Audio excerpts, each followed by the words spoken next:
But I wonder about myself, and tell me what you think about yourself. Like, what was that possible only due to the belief that someday you'd be able to cash it out? Yeah, well, exactly. Maybe not cash it out like not necessarily in terms of cash, but just Khaled, like just like eventually this is building towards write my neo-modernist something novel, and then I'm on a yacht in Miami. Yeah, although that did happen. That did happen. I've been did happen. I'm to worth millions. Writers in the 70s and 80s and 90s.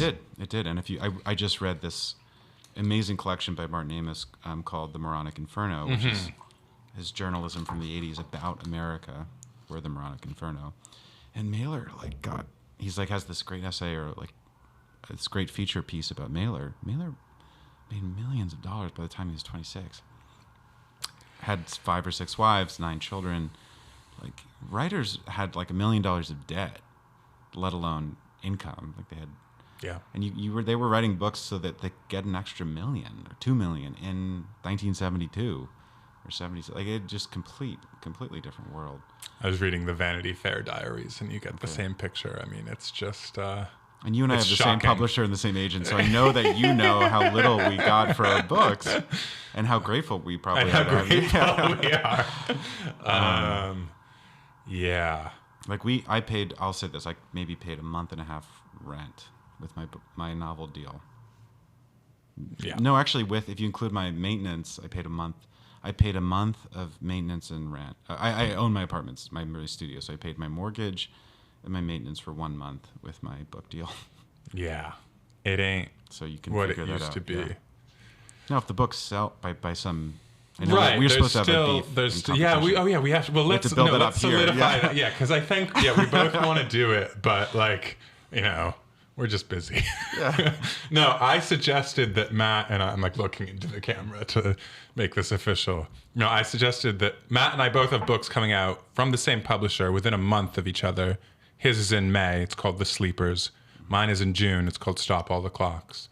So I suggested we recreate the Stop Kanye. the clocks and then sleep. It's a weird, like, that is auto-hypnotic suggestion. That hadn't occurred to me.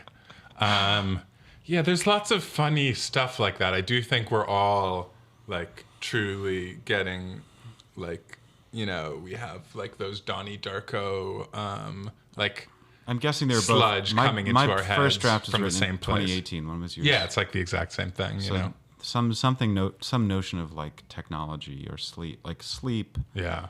Some kind of checking out of reality must have been on both of our minds. Not having read your book yet in totality. John Ganz's book is called When the Clock Broke. Fuck that guy. You can also be part of our beef if you want. Yeah. But no, our beef, we're going to recreate the Kanye 50 Cent beef and say whoever sells the least copies of our books, and I've looked and I'm losing. Are you really? I am losing. You have BookScan? No, I just look on the Amazon I think that total. changes. I thought you were winning. Oh, really? Oh. I think it fluctuates. I like that we both look and both believe that we're losing. No, you jumped up and I jumped up. So we're both checking.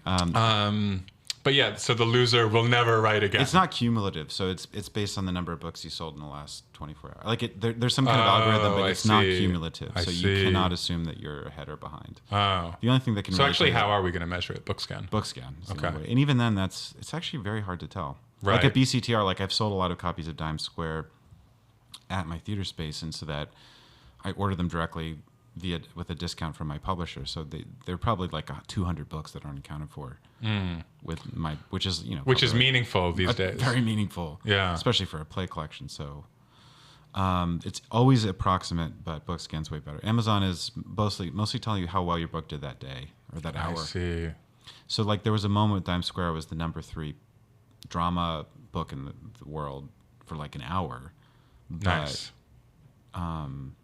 This is a good story actually because the number 2 book was Romeo and Juliet. It was the what's it called when it's a fake book? The No Fear Shakespeare, which was written by Christian Lorentzen in like 2005, which he doesn't get royalties for. Ghostwritten. It was like Christian told me it was like a job. What is the No Fear Shakespeare? It's just they translate it into modern English. That's It's so super stupid. So the No Fear Shakespeare, Yeah. Romeo and Juliet was number 2, and Christian had written the foreword for Dime Square and other plays.